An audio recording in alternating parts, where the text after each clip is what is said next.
No one remembered when the sky cracked open and the Titans first came. Perhaps they had always been there, watching from behind the veil of the void, their colossal forms mere shadows against the cosmic tapestry. But one day, the heavens bled black, not with storm clouds or volcanic ash, but with an unnatural darkness that swallowed the sun whole. Then, the first of them descended, pale-skinned giants with glassy, vacant eyes and the chilling smiles of the damned. Their descent was slow, deliberate, like vast, silent mountains tearing themselves from the firmament. The air itself seemed to crackle with their silent power, and the very ground trembled beneath the unseen weight of their approach. They were not mindless beasts, though their actions were monstrous beyond human comprehension. They laughed, a sound like grinding stone and shattering bone. They sang, their voices deep and resonant, a dirge of forgotten languages that curdled the blood. They prayed in broken tongues, their colossal hands raised to the black sky. Even as they devoured men, women, and children alike, their movements slow and methodical, driven by an insatiable, unknowable hunger. The world fell in weeks, not through grand battles or tactical maneuvers, but through the sheer, overwhelming terror of their relentless, silent consumption. Cities crumbled, nations dissolved, and the very concept of organized resistance became a distant, futile dream.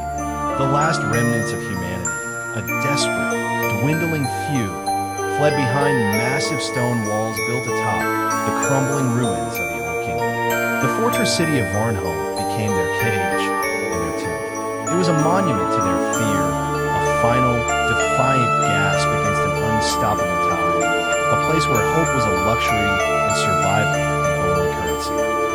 Eric was born beneath the shadow of the inner wall, a child of ash and hunger, his lungs filled with the dust of crumbling stone and a faint, metallic scent of despair. His father was a Titan hunter, a man of grim resolve who ventured beyond the colossal gate of teeth, only to never return, his memory a faded echo in the cold air of the cramped home. His mother, worn down by plague and grief, withered away like a dying flame, leaving Eric to face the harsh realities of Varnholm. He survived by joining the Ash Corps, a group of orphans, gaunt and hardened, trained from youth to man the outer watchtowers, their days spent scanning the desolate plains for approaching giants, and their nights cleaning the bone dust of the fallen from the windswept ramparts. The Ash Corps were the lowest of the low, barely armed with scavenged blades and makeshift spears, poorly fed on meager rations, and routinely sent to die when the Titans approached, their lives deemed expendable in the face of inevitable destruction. But Eric did not care for the grim fate that awaited him. He wanted one thing, a burning desire that eclipsed the constant gnawing of hunger and fear, to find the truth of what lay beyond the walls, to understand the void that had swallowed him. He craved answers, a reason for the madness, a purpose beyond mere survival. At 16, his world shattered once more. He watched his closest friend, Lyra, a wisp of a girl with eyes that still held a spark of defiant hope, be torn in half by a Titan with chillingly golden eyes. The creature, its immense form silhouetted against the perpetually twilight sky, did not roar or snarl. It simply smiled at him, a wide, unsettling grin as it chewed, its gaze holding a perverse intelligence that defied all understanding. That day, something awakened in Eric, not rage, though the urge to tear the monster limb from limb was overwhelming, not grief, though the emptiness where Lyra had been was a gaping wound. Instead, a voice. It was faint at first, a whisper like dry leaves skittering across stone, but it was there, distinct from his own panicked thoughts, a low hum that vibrated deep within his bones. From that day forward, the voice became a constant companion, a presence in the quiet corners of his mind. Eric began to dream, not of survival or escape, but of things that defied his meager understanding. He saw ancient towers, impossibly tall and crowned with strange, glowing sigils, piercing a sky unlike any he had ever known. He dreamt of chained titans, their colossal forms writhing in agony, begging for freedom in silent screams that echoed in the soul. And then, most vividly, he saw a giant cloaked in shadow, its face obscure, speaking a single, resonating word that vibrated through his very being: awaken. He soon discovered a physical manifestation of these nightmares, a strange, glowing sigil beneath his ribs, a mark of intricate lines and curves that burned with a dull ache when titans drew near, pulsing with a faint, internal light. One night, during a desperate breach at the eastern wall, the titans striking with unprecedented ferocity, Eric was caught alone, cornered by a hulking brute, its breath hot and foul on his face. He closed his eyes, expecting the familiar tearing pain, the swift oblivion. But instead of being eaten, something else happened.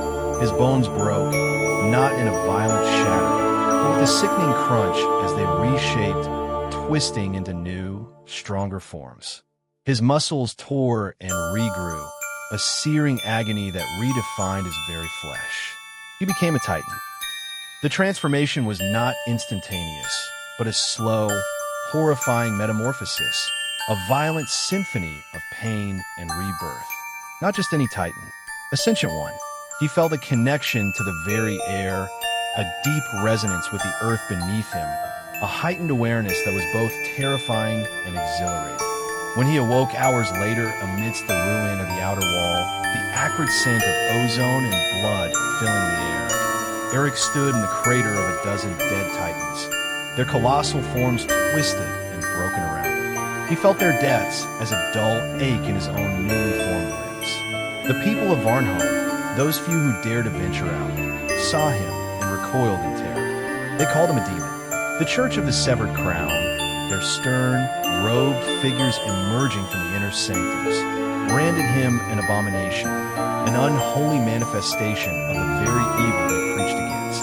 But others, a hushed few, whispered in the shadows, their voices laced with a desperate hope. The Titan King has returned, hunted by his own kind. The remaining flesh-eating titans, sensing his difference and turning their mindless hunger on him, and feared by the clergy, Eric fled into the desolate expanse of the Deadlands beyond the wall. The very air out here was still, thick with the silence of a world long dead. It was a place of crumbling ruins and skeletal forests, where the wind carried the dust of forgotten civilizations.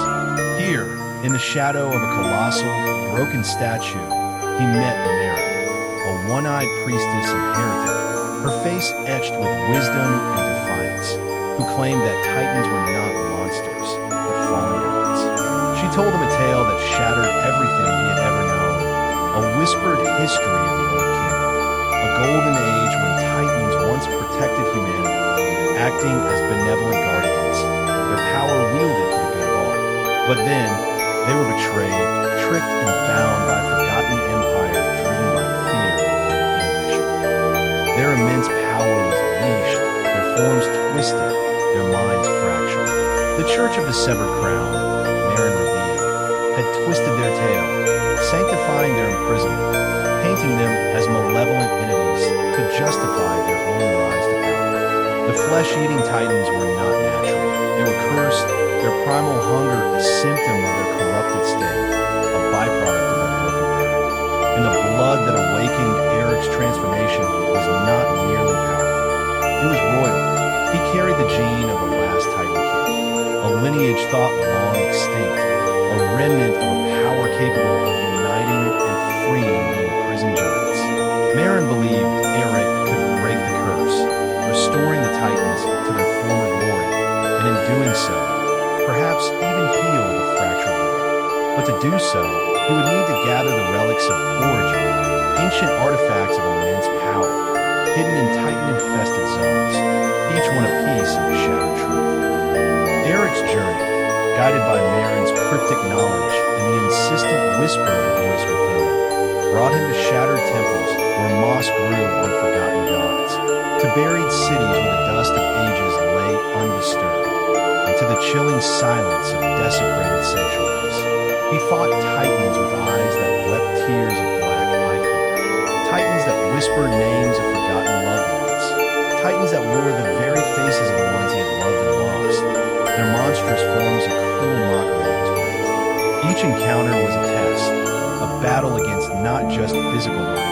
but against the insidious whispers of despair and the gnawing doubts within his own heart. Along the way, he was joined by others, each bearing their own burdens and seeking their own forms of redemption. There was Dane, a disgraced wall sentinel, his arm a mangled stump, his family lost to a Titan rampage, now seeking purpose in a death he knew would eventually claim him, a grim determination in his eyes. There was Kara, a former church inquisitor, her face still bearing the faint marks of her former rigid faith, who renounced her vows after witnessing the church feed innocent prisoners to imprisoned Titans, a chilling display of their depravity. And finally, there was Thorn, a Titan-born child, small and ethereal, who could speak with the giants through dreams, his connection to them a source of both wonder and terror, his young mind a bridge between two warring species.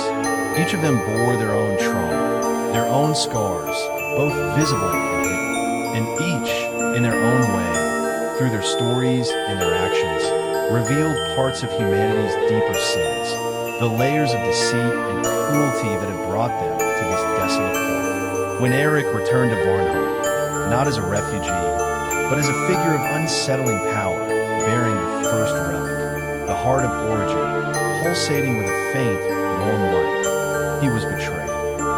Not by the church he expected, but by the very organization that had raised him, the Ash Clan. Their faces, once familiar, were now grim and unyielding, their weapons turned against him. The High Cleric, his eyes now burning with a cold, unnatural fire, his skin stretched taut over newly formed bones, revealed that he too had undergone a transformation, becoming a Titan through unholy rites performed in the hidden chambers of the church. He confessed the chilling truth. The entire wall system, the very sanctuary of Varnholm, was a sacrificial cage.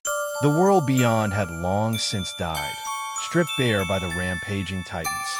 Humanity, trapped within the walls, was merely livestock, bred for a final, ritualistic consumption. In the final, cataclysmic battle atop the Hollow Throne, the highest spire of Varnholm, a structure built on the bones of an older, grander edifice, Eric confronted the High Cleric. The air crackled with raw power, the very foundations of the city groaning under strain. As the last remnants of humanity, huddled in the crumbling streets below, watched with bated breath and a desperate flicker of hope, Eric made a choice. He chose not to fight with rage, not to succumb to the mindless fury that had consumed so many. Instead, he chose to fight by becoming the very thing he was taught to hate, the very essence of the monster he had once feared. He let the Titan inside him rise fully, not as a beast of destruction, but as a vessel of ancient power, a conduit for something long dormant. But instead of madness, instead of the crushing emptiness that consumed the other Titans, he embraced memory. He merged with the heart of origin, the relic he had carried so far, allowing its raw power to flow through him, through his newly formed Titan body. A blinding pulse of light erupted from the Hollow Throne, a wave of energy that swept over Varnholm and then beyond, stripping every Titan within its radius of their curse. Some died, their forms crumbling into dust as the stolen life force abandoned. Some wept, their glassy eyes suddenly filled with the anguish of their monstrous deeds, their colossal bodies racked with sobs. Some, miraculously, became human again, their twisted flesh reshaping, their minds slowly reclaiming the lost fragments of their humanity, their forms shrinking back to recognizable sizes. Eric vanished in the explosion of light, his destiny entwined with the fate of the Titans, his sacrifice a beacon of hope in the twilight of the dying world. Years later, children play in the broken courtyards of Varnholm, their laughter echoing off the scarred stone. The Titans are no more, their horrifying presence a fading nightmare, replaced by the quiet hum of rebuilding. The colossal walls still stand, a silent testament to a time of terror, but the gates are open, no longer a barrier, but a symbol of freedom. A new age rises, scarred by the past, humble in its beginnings, and fiercely free. Humanity, having faced its ultimate darkness, now walks with a newfound appreciation for every sunrise, every bird. Legends speak of a giant with burning eyes who walks the horizon when the moon is red. His form a silent sentinel against the lingering shadows of the past. A watcher, a guardian. He never approaches, never speaks, but his presence is a comforting whisper in the night. They call him the Titan Breaker. And in the ashes of monsters, in the quiet rebuilding of a world reborn, humanity remembers a chilling truth, a lesson etched into the very core of their being. We were the beasts all along.